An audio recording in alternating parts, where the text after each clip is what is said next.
Welcome back to Unfiltered Counseling. I'm your host, Dr. Kelly Avritt. I'm Dr. John Avritt.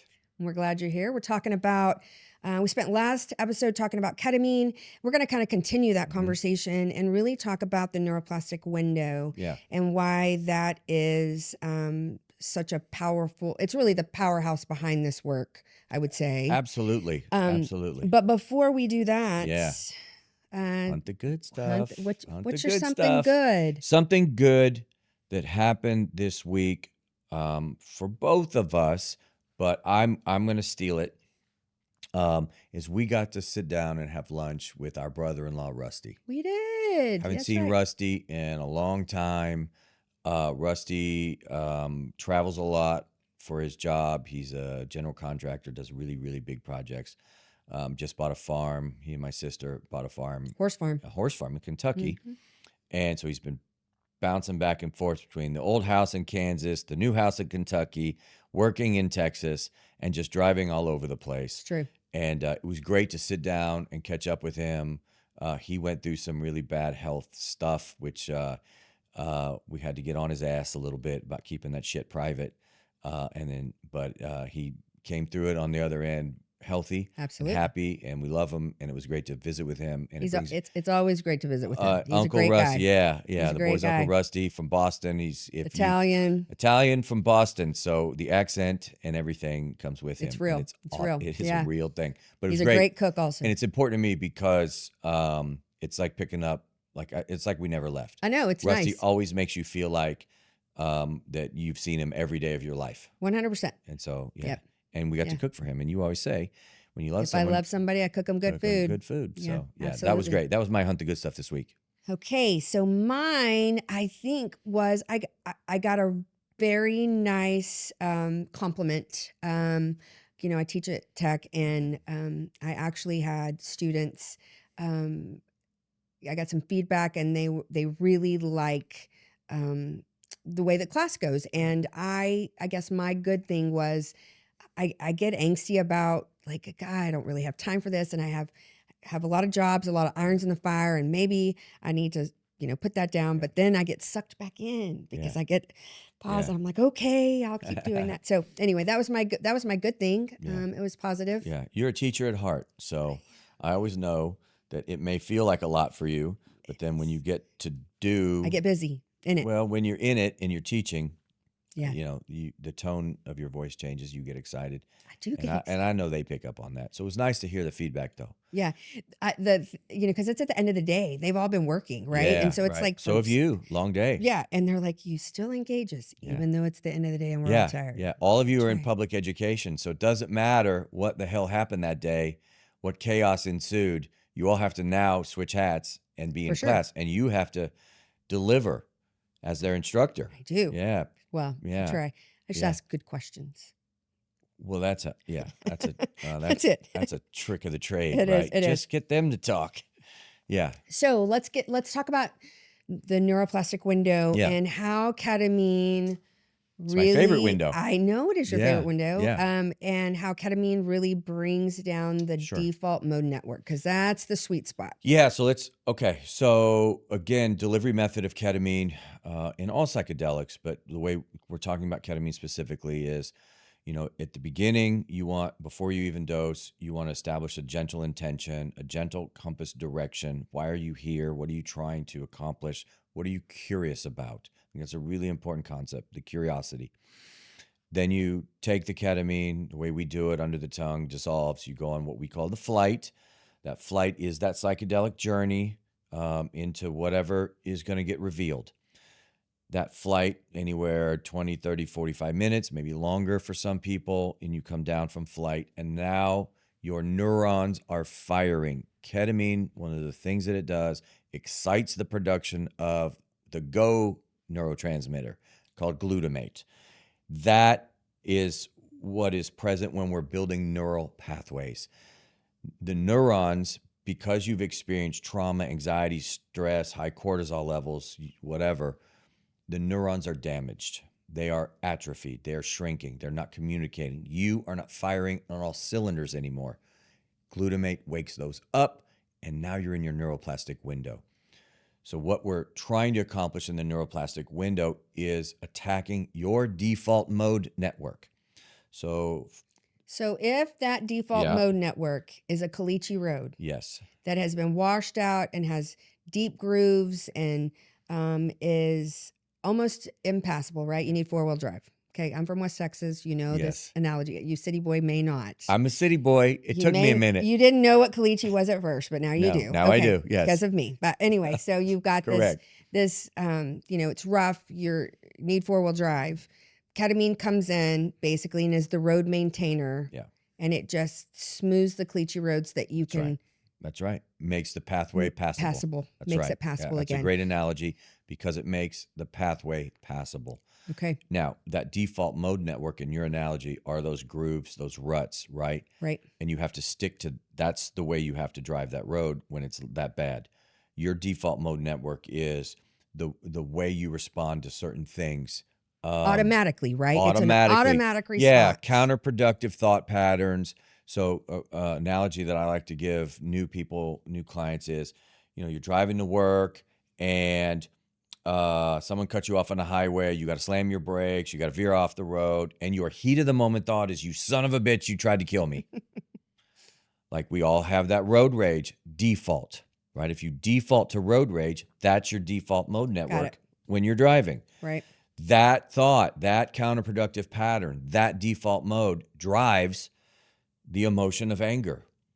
And so any of these, your default mode might always lead you to anger. And then the reactions that accompany anger, which are not always healthy. And then the counter responses that you get from people based on that. Right. And then that the loop. cycle loops, right? Mm-hmm. Your response could turn into more stuff. Yeah. Right? If your default mode is to have negative assumptions, it's something we've talked about in the past, in past episodes. If your default thought pattern is to have a negative assumption about your wife or your husband, that they didn't text me back, they must be cheating, or they have negative intent, that's why they're on my ass all the time. If your default mode network, like mine was, you don't belong. Think about how your default mode network impacts everything. Impacts how you relate to people, the risks you're going to take, the chances you're going to take, the confidence that you might have. It could impact everything productive in your life. It can, but to be fair, we have a learning brain. Yeah. And its job is to pick up on patterns and to avoid pain, right? Like, that's really kind of the deal. Yeah, we don't like threats so like that. we have built this, those pathways were built out of maybe necessity, not necessarily. Absolutely. That default, we didn't do it on purpose. Well, that default mode network is like a force field for you. It's a default wall, a wall that you've built to keep you safe. Sure. It's our survival skills. Sure. Like it's like mine kept me safe. Sure. Kept me from feeling like shit. Sure. Even though it still felt like shit, right? But in the moment, it was my turtle shell. Yeah, for sure. Yes. So they come out of experience and learning how to survive, how not to be activated, how not to engage with these threatening things, these uncomfortable, potentially painful things. Yeah, it's all about a matter of survival. But how we survived when we built them doesn't work forever. The story of... Because you're not 10 anymore. I'm not 10. It goes back to the concept of imprinting. Sure. Right? And original work by therapist Conrad Lorenz, and then repeated by Tim Leary, psychedelic researcher. I love him. Great Moody Blues song about Tim Leary. Mm-hmm. Anyway, it's the concept of imprinting. And why do babies, how do they know who to go to? And it's really simple. Like the chickens. Were on me. Yes, and the ducks and birds, like all these animals. How do they know who's going to feed them? When their eyes open, their eyes are blurry. Mm-hmm. Like they can't see shit. Mm-hmm. So how do they know who to follow? Right? They follow the first big thing that moves. And like ducks, for example, Tim Leary's experiment, he removed the mama duck. So here he is, the ducklings' eyes open, and their job is simple: don't die. So find food, right? And the first big thing that moves was a basketball that he had. He rolled it, and they followed it. And he did this every day. And then he was like, okay, here's the big test. I'm going to bring back the mama duck, and she goes one way. I'm going to roll the basketballs the other way, and let's see who the ducks follow. Because at this point, they can see. Mm-hmm. At this point, they should know. They don't look like that fucking basketball. They look like the duck. So I should follow the thing that looks like me. They followed the basketball. They developed a survival skill. They knew following the basketball led them to food. They didn't know about this mama duck. Mm-hmm. Well, that worked great for them at the beginning. It didn't work so great later when Tim Leary said, I don't want to fucking feed these ducks anymore. Right? So they had to figure some shit out on their own. Sure. What about us as humans? We create a default way of being, a default mode network that seems like a good idea for survival. It is. It is at that moment. When we're 10, when we're 5, when we're 18, when we get dumped the first time, when we get fired the first time. But we are intended to evolve past that. We are supposed to. Mm-hmm. But the default wall is safe. Safety behind the wall. Sure. Go past, it's like Game of Thrones. What's past the wall, right? We don't know. We don't know.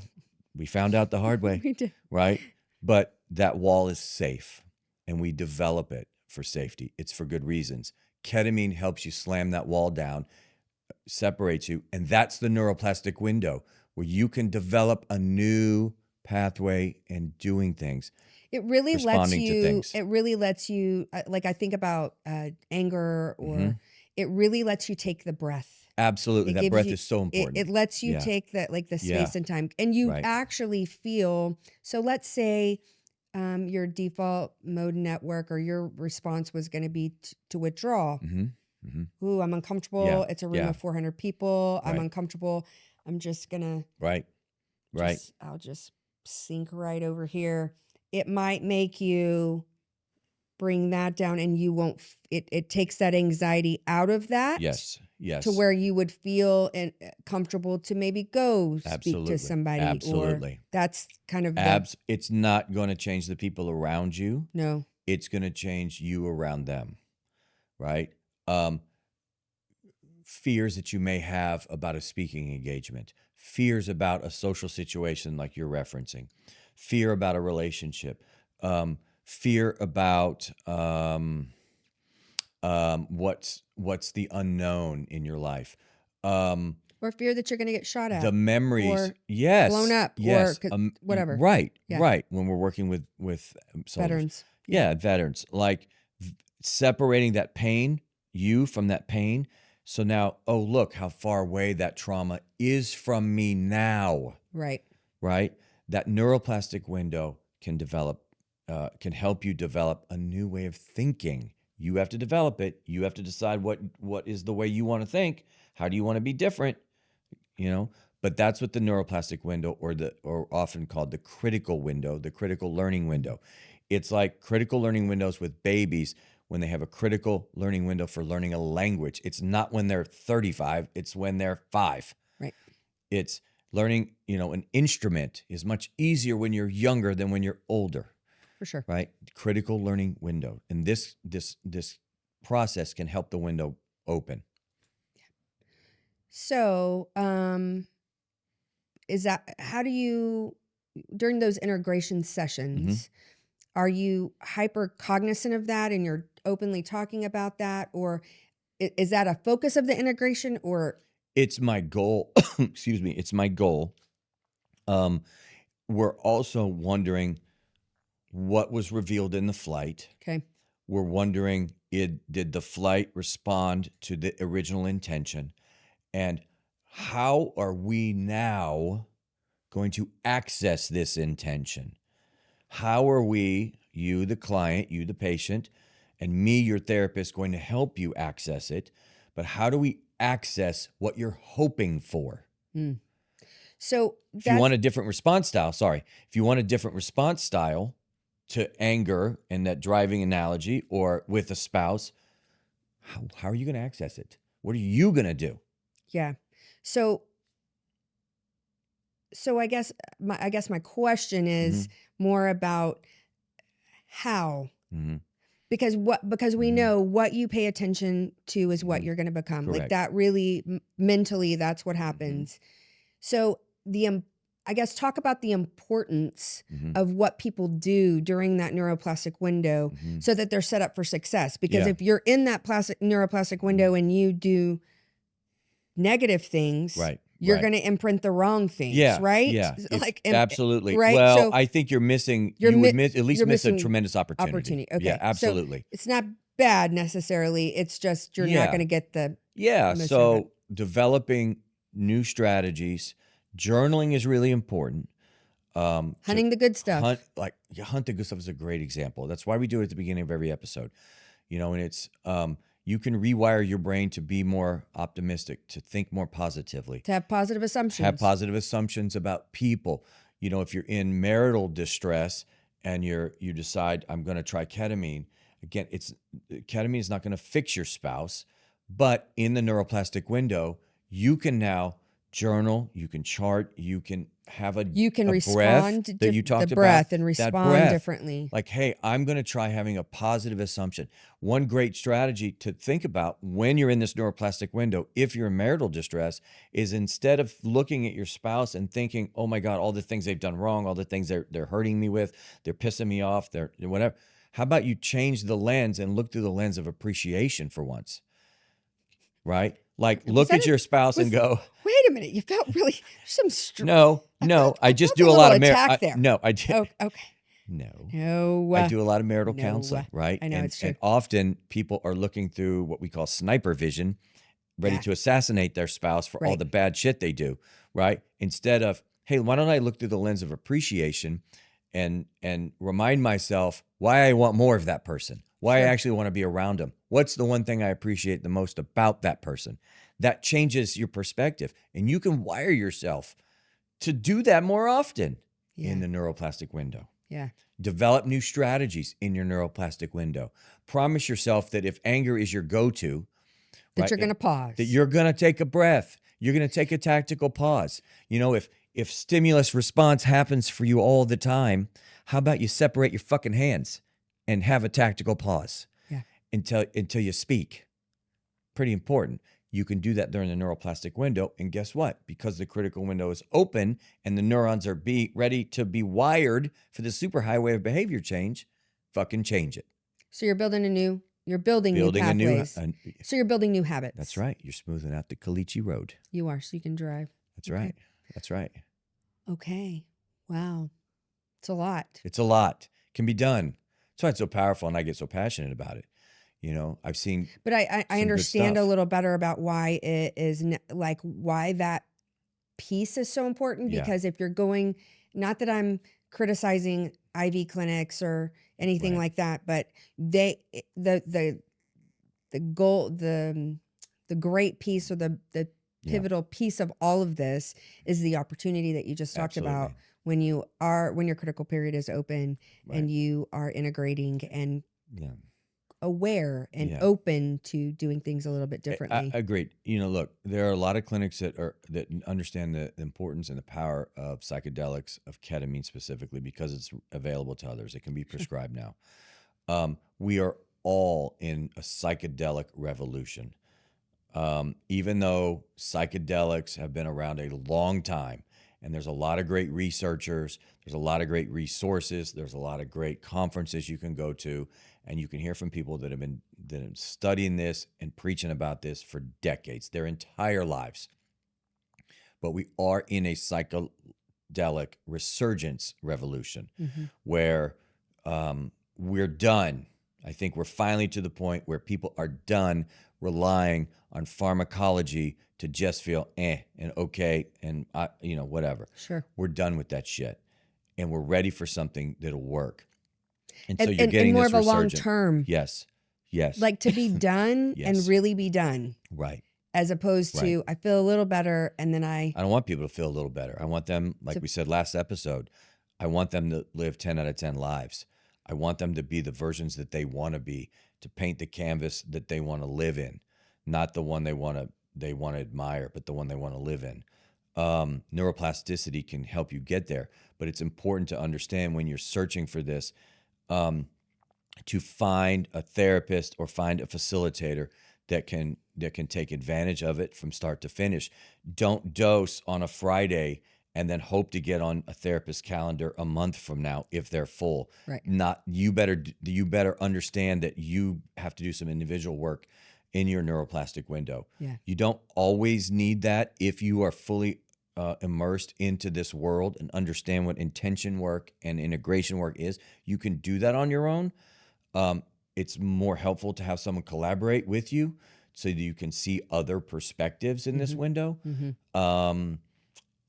But this neuroplastic window is the key. It's the key. Take advantage of it. That's what this is for. Ketamine can do this. Awesome. Yeah. That's all the time we have for this week. Thanks for watching. We'll see you next time.